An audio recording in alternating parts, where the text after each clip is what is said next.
बिस्मिल्लाहिर्रहमानिर्रहीम। अस्सलामुअलैकुम। अब तक के वीडियोस में हम फुल स्टॉप और क्वेश्चन मार्क के बारे में सीख चुके हैं। अब हम जिस पंक्चुएशन मार्क के बारे में जानने की कोशिश करेंगे वो है एक्सक्लेमेशन मार्क। एक्सक्लेमेशन मार्क भी एक टर्मिनल मार्क है फुल स्टॉप और क्वेश्चन मार्क की तरह का। एक्सक्लेमेशन मार्क को क्यों इस्तेमाल किया जाता है? एक्सक्लेमेशन मार्क को किसी चीज़ को फोर्सफुली एम्फसाइज करने के लिए, किसी इमोशन को एक्सप्रेस करने के लिए या किसी डिक्लेरेटिव वर्ड को एक्सप्रेस करने के लिए इस्तेमाल किया जाता है। जब हम बोलते हैं तो हमारा एक्सप्रेशन हमारी आवाज़ से पता चलता है, लेकिन जब हम लिखेंगे तो हम अपने इमोशंस को या एक्सप्रेशन को सॉर्ट आउट करने के लिए पंक्चुएशन मार्क्स का इस्तेमाल करेंगे। जैसे अगर ये स्टॉप, इसके आगे एक्सक्लेमेशन मार्क डाल दिया है तो ये एक डिक्लेरेटिव वर्ड के बाद एक्सक्लेमेशन मार्क का यूज़ है। इसी तरह किसी डिक्लेरेटिव सेंटेंस के बाद, या जैसे ये है वी वॉन, इस सेंटेंस के अंदर आप देखें कि यहाँ पे क्या एक्सप्रेस हो रहा है? हैप्पीनेस एक्सप्रेस हो रही है। तो जहाँ पे भी फीलिंग्स को एक्सप्रेस करना होगा थोड़ा स्ट्रॉन्ग एम्फेसिस के साथ, वहाँ पे एक्सक्लेमेशन मार्क का यूज़ होगा। Rule number 1, exclamation mark is used after a strong command or exhortation। किसी को आप कोई ऑर्डर दे रहे हैं, जैसे get out, she screamed। यहाँ पे get out के बाद फुल स्टॉप नहीं है, exclamation mark है।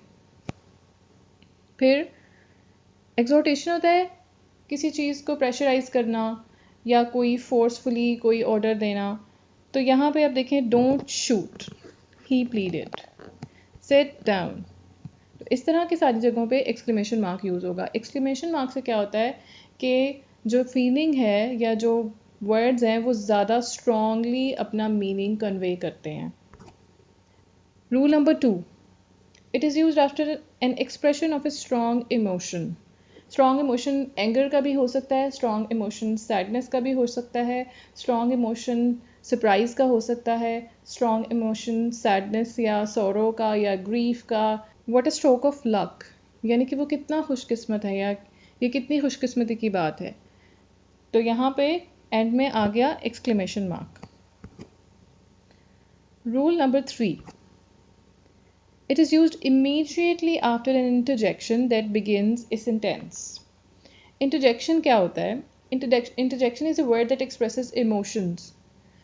कोई भी ऐसा वर्ड जो स्ट्रॉन्ग इमोशंस को कन्वे कर रहा हो, वो इट्सेल्फ इतना स्ट्रॉन्ग होता है कि वो मीनिंग्स को कन्वे कर सकता है, लेकिन जब आप उसके साथ एक्सक्लेमेशन मार्क का यूज़ करते हैं तो उसका मीनिंग ज़्यादा स्ट्रेंथ के साथ कन्वे होता है। The exclamation mark merely helps to strengthen the interjection. इसकी एग्जाम्पल है wow what a lovely day. अब इसके अंदर देखिए वाव के बाद एक्सक्लेमेशन मार्क आ गया। यहाँ पे एक्सक्लेमेशन मार्क आया और उसके बाद दोबारा कैपिटल लेटर से स्टार्ट हुआ सेंटेंस और एंड में उसके फुल स्टॉप आ गया। ठीक है, अब इसको एक्सक्लेमेशन मार्क को इस तरह से यूज़ किया जा सकता है alongside interjection, immediately after an interjection. तो ये इमीडिएटली आ गया आफ्टर एन इंटरजेक्शन। दूसरी सूरत क्या होती है? At the end of a sentence introduced by an interjection, यानी कि जैसे ये एक सेंटेंस था, इसमें यहाँ पे फ़ौरन से जैसे ही इंटरजेक्शन डाला उसके साथ ही एक्सक्लेमेशन मार्क डाल दिया। दूसरा तरीका ये होगा कि at the end of sentence आ जाएगा wow what a lovely day. अब देखें यहाँ पे इंटरजेक्शन के साथ नहीं आया एक्सक्लेमेशन मार्क, तो at the end of sentence आया है, और जब ये मार्क आया है तो उसके साथ फुल स्टॉप नहीं आया है। ये दोनों टर्मिनल मार्क्स हैं, एक्सक्लेमेशन मार्क भी और फुल स्टॉप भी, इसलिए इन दोनों में से एक इस्तेमाल होगा, ये दोनों एक साथ नहीं इस्तेमाल होंगे। वाओ यू लुक ब्यूटीफुल, इसमें भी इमीडिएटली आफ्टर इंटरजेक्शन नहीं आया है exclamation mark, eight the end of sentence आया है। तो ये दोनों तरीके ठीक हैं एक्सक्लेमेशन मार्क के यूज़ के। Use exclamatory sentence sparingly and when you do don't use more than one exclamation mark। आपने exclamation mark का ओवर यूज़ नहीं करना है। अगर आप ये करेंगे तो आप हर सेंटेंस को एक ही जैसा बना रहे हैं। एक्सक्लेमेशन मार्क वहाँ यूज़ होता है जहाँ पे आपने स्ट्रॉन्ग इमोशंस को एक्सप्रेस करना है या फोर्सफुली किसी बात को कहना है, किसी बात को प्रेशराइज करना है। तो आप हर सेंटेंस को फोर्सफुली नहीं प्रोजेक्ट कर सकते, आप हर सेंटेंस में फोर्सफुली कोई बात नहीं कर सकते, ना ही आप हर सेंटेंस के अंदर इमोशंस को डाल सकते हैं। If you add emotions to everything you add emotions to nothing. तो आपने सारी चीज़ों को एक जैसा नहीं करना। So use exclamation mark only sparingly, don't overuse exclamation mark।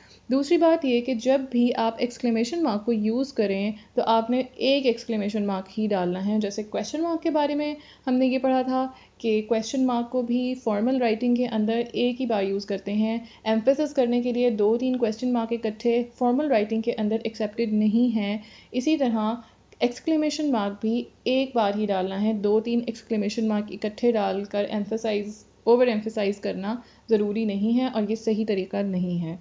So in the next videos we will discuss use of comma and other punctuation marks. Thank you for watching. Please like, comment, share and subscribe. Press the bell icon to never miss any updates.